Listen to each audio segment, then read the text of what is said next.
Hi. With Chapter 5 of Deltarune on the horizon, I wanted to discuss who I think the Knight is, and what that would mean for Deltarune's narrative, meta-narrative, and themes going forward. I think it's this guy.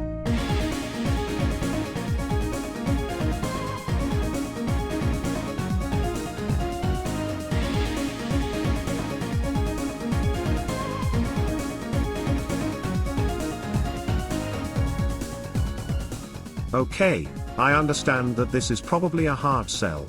Papyrus hasn't shown his face in the game so far, and the antlers on the Knight's helmet aren't exactly Papyrus-shaped, but I believe that he is better suited for the role than any other candidate.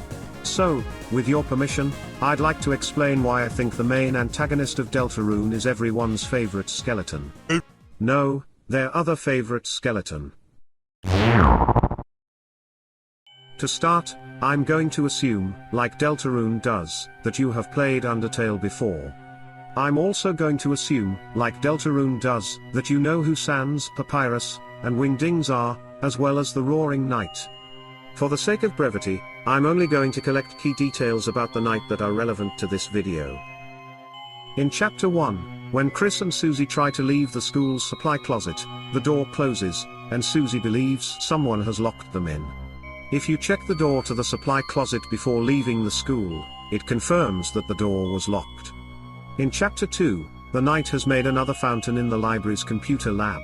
Queen says it takes determination to open fountains, something that only Lightners possess.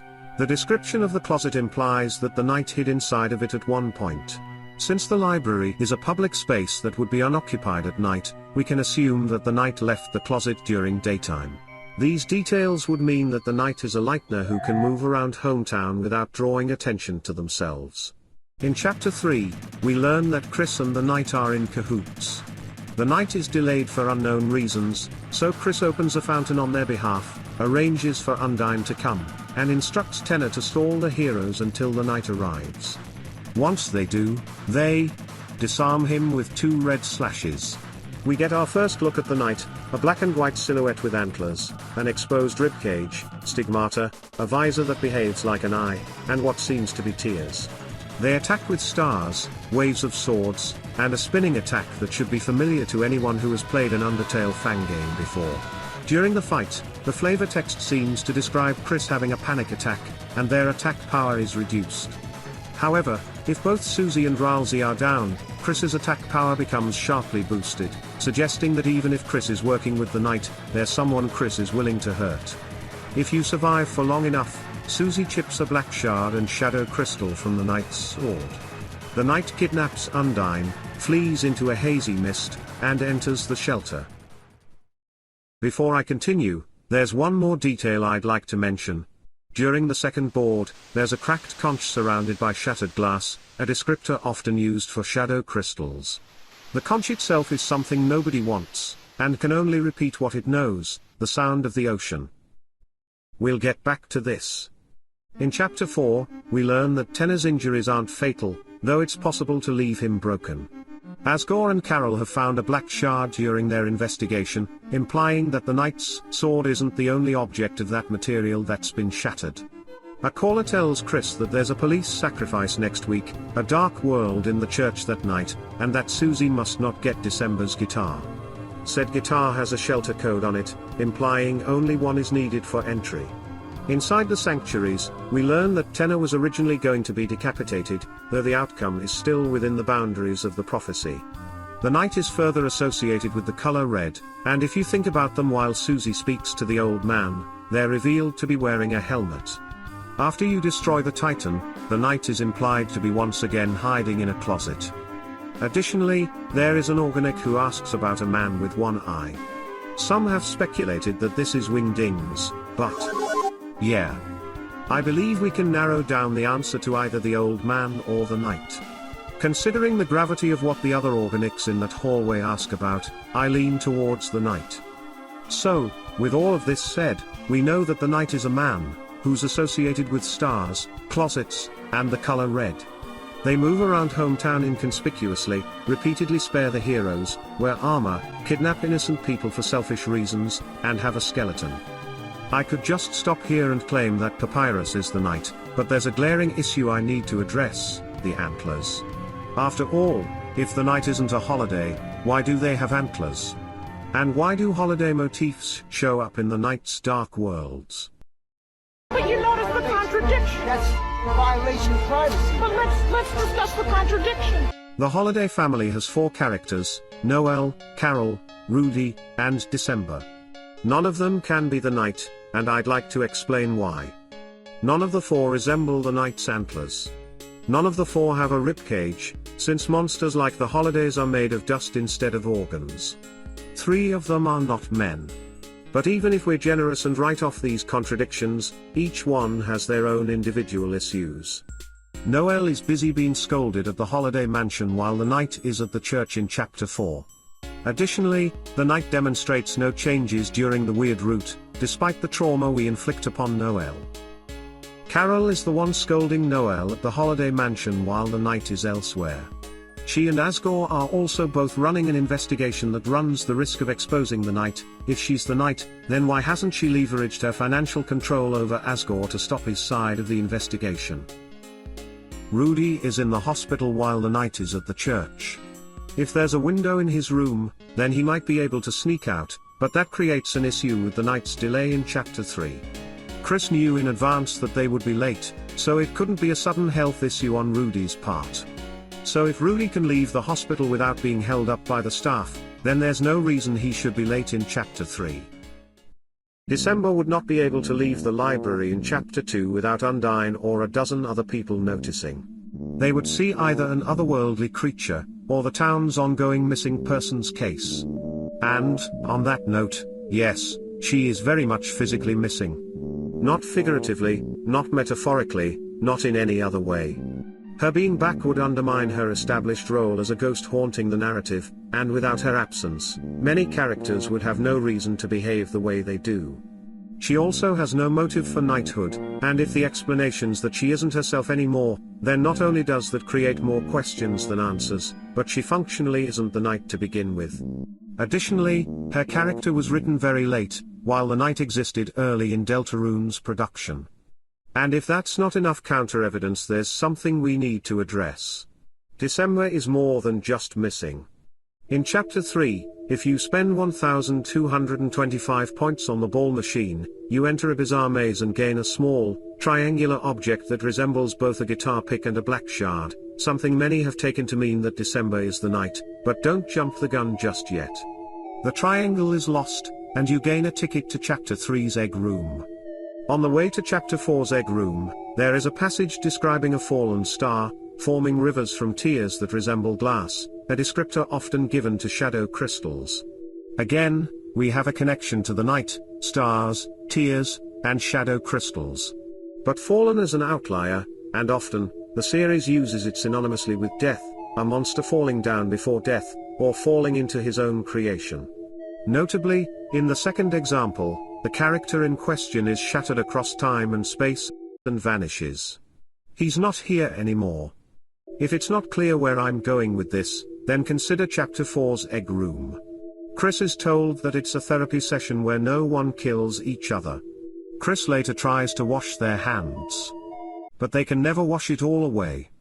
I believe that December is the fallen star, shattered across time and space. She's a key piece to solving the knight's mystery, and I'll explain why later, but she isn't the knight herself.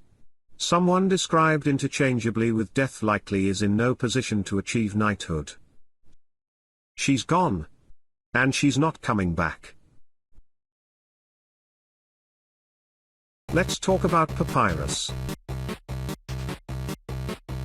So, if none of the holidays are the night, why Papyrus? Allow me to explain, starting with the antlers. You see, I believe the antlers are— Papyrus doesn't know what the sun is. What? When Papyrus gets to the surface, he doesn't recognize the sun. So, if he's never been outside, he couldn't have left the library in chapter 2, so he can't be the knight. Actually, he does know what the sun is. He mentions it during his date.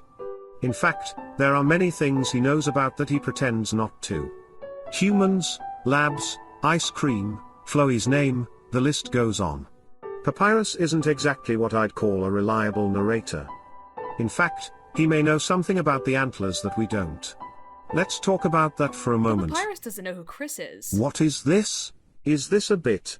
Please tell me we're doing a bit. Sans says he's never met Chris before, and Sans and Papyrus just moved in, so there's no way Chris could know Papyrus, so he can't be the knight. Well, Sans also thanks you for agreeing to meet his brother, even if you refuse, and if you talk to him in Chapter 2 without doing so in Chapter 1, he lampshades how out of character it would be for him to let someone he doesn't know meet his brother, only to immediately agree to it.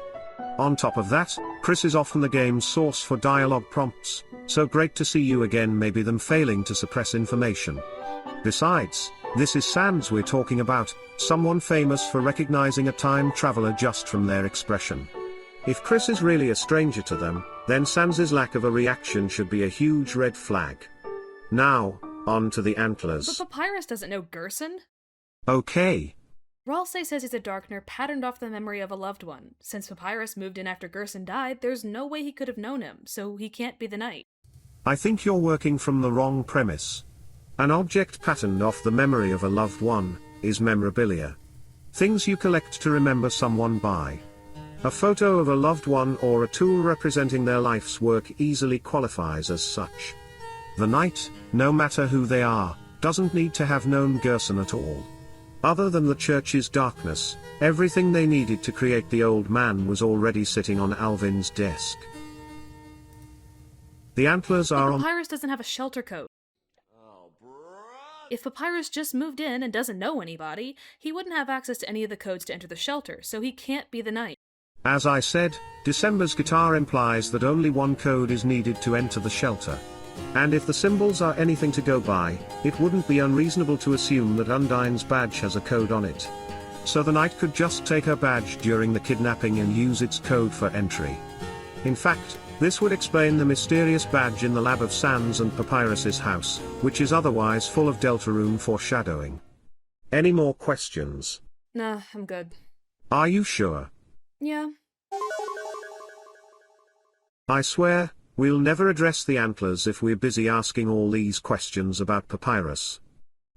Although, now that I think about it, I do have some questions of my own.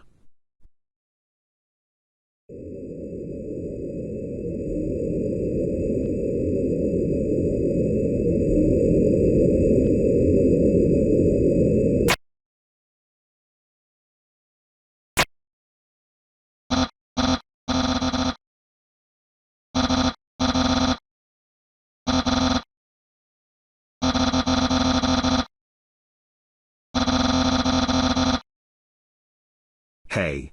So. Papyrus. Buddy. My guy. What did you mean by this? Like, okay. I get it. You enter your brother's room, you see a child stumbling over a treadmill in the dark, and you think, okay, the LeBron James of trolling children is at it again. I understand that part. Across time and space. What about this could possibly warrant that comment? As far as you know, this is just a child lost in a dark room that has dark world lights coming out of it. Similar to Chris and Susie being locked in the supply closet by the knight. And then you decide to run off and play with inanimate objects as if they're alive. I see. So, this is weird. No, not that kind of weird. This scene is foreshadowing for Deltarune, and you could be forgiven for thinking that's all that it is if this was the only time a Papyrus scene was referenced. Except, it's not. He's referenced constantly. A puzzle maker being jailed for creating a word search. A computer password using whatever this word is. Red cars in a world analogous to a dream. Chris making a knife out of spaghetti. One of Jackenstein's attacks using the layout of the Skeleton Brothers' rooms with details only a resident would know. Trashy, who lives in a garbage dump, whom we're explicitly told has no friends. What? And it's not just limited to content in-game. The interviews with Papyrus. You are a clown, and you've been caged for being too annoying. Excuse me. Or the winter alarm clock dialogue. His gift to Sans, of all things, is a dream. He makes a nice maze full of holiday cheer that Asgore gets lost in. He says to reach for the stars. Since when? On that note, let's talk about the Knight. The star attacks are based on PK Star Storm, a move used by the Starmen from the Mother series. These characters partly inspired Papyrus's design, and fought to plunge the world into eternal darkness. Both fights feature a misty effect over the screen, and allow you to skip it if you fail. Not to mention, Black Knife features dating tense, of all things.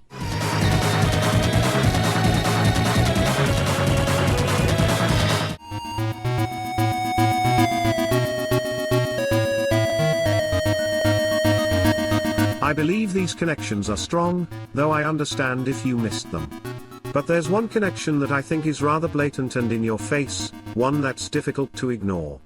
Let's talk about a certain idiot for a moment. This idiot. Rules Card is a melodramatic puzzle maker, pirate, and chef who seeks fame despite very few people wanting him around. He aims to achieve this by making himself a major recurring antagonist in different dark worlds, and causes various darkness to attack you on his behalf. The very first time we hear about him, he goes by the initials RK. I don't think it's a coincidence that a heavily Papyrus-coded character not only draws parallels to the Knight, but is required to encounter multiple times. Okay, that was a lot of references and parallels. And it was also a very long tangent away from talking about the antlers. But since we're on the topic of parallels, why don't we use one to address the antlers? Let's talk about Spamton. There's a lot to say about him, but what's important here is that he parallels the Knight. Both are large, shadow crystal bosses with special armor that are associated with communion. And what type of armor does Spamton don? The Neo body, imbued with the willpower of a Lightner, which in turn provides Spamton with the powers and motifs of an unrelated character. According to dialogue teased from Chapter 5, shadow crystals are also imbued with willpower. And if shadow crystals come from the fallen star's tears, and we see tears fall from the helmet of a shadow crystal holder, then the helmet is the fallen star. Yes, I believe that the Knight's helmet is one of the few pieces left of December holiday. It's why there are antlers, despite the Knight not being a holiday. It's why the Knight uses motifs related to December, despite it being impossible for the Knight to be December themselves. The Knight is using part of her as a power source, much like Spamton with the Neo body. But why would Papyrus, of all people, do something like that? I mean, he does wear a battle body, but isn't this a bit extreme? Could he even manage to find something as otherworldly as this? No. Not on his own.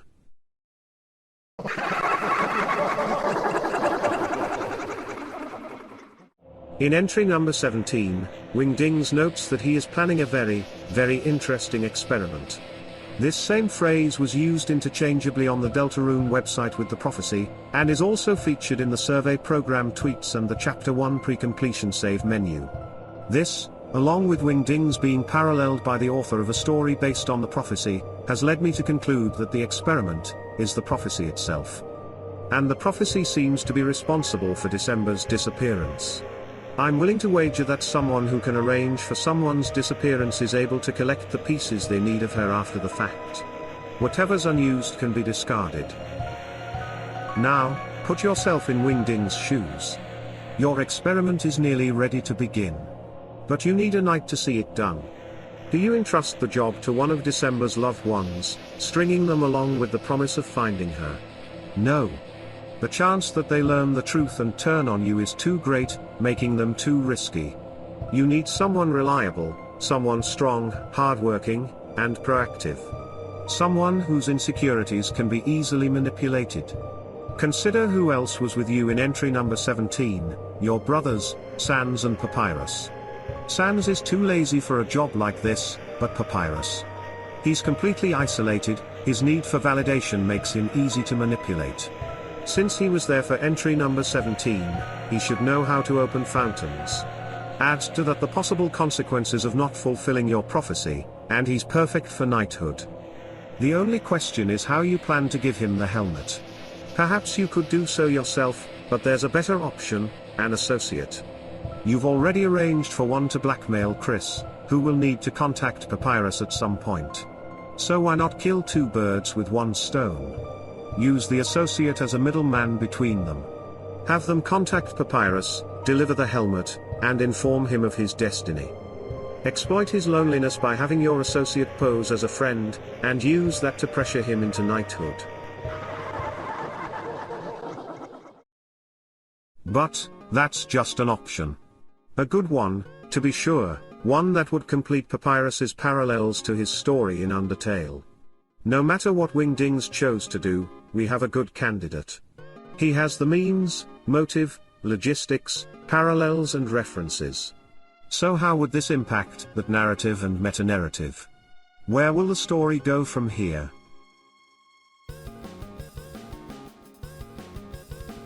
There are three characters who have an interest in uncovering the knight's identity: Susie, Carol, and Asgore.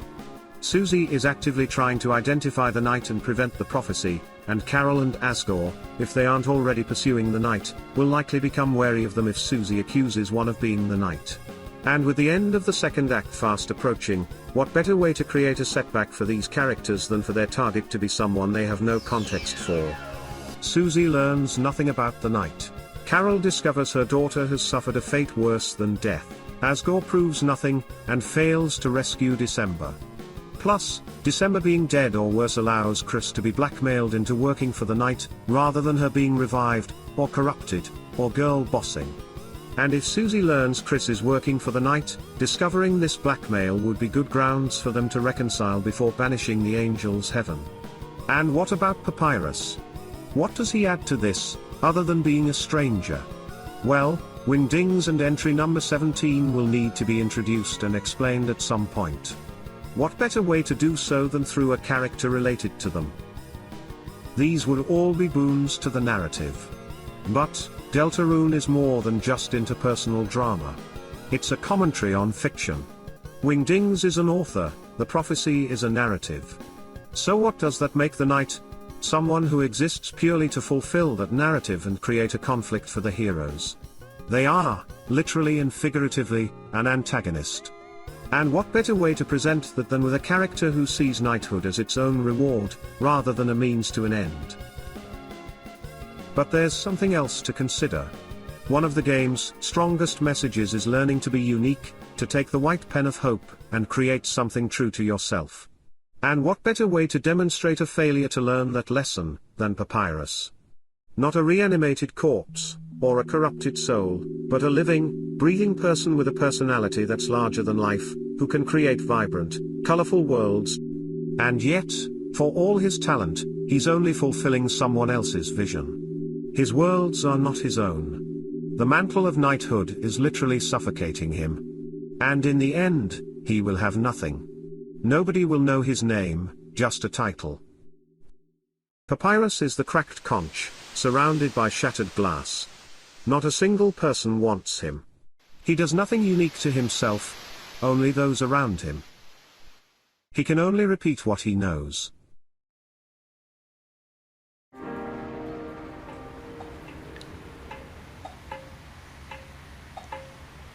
At least, that's how I read the story. Maybe Toby wants to say something different, and will use another character to do so. Maybe the knight is just corruption slop, and the story he dreamed of is just a family drama. But, I have hope. There has never been a better time to explore Papyrus's backstory, and with his implied appearance in the upcoming chapter, we may get just that. Whether he's the knight or not, I'm confident that Toby will do him justice. Maybe no one in hometown will love him. Maybe no one in the underground will love him. Sans probably does.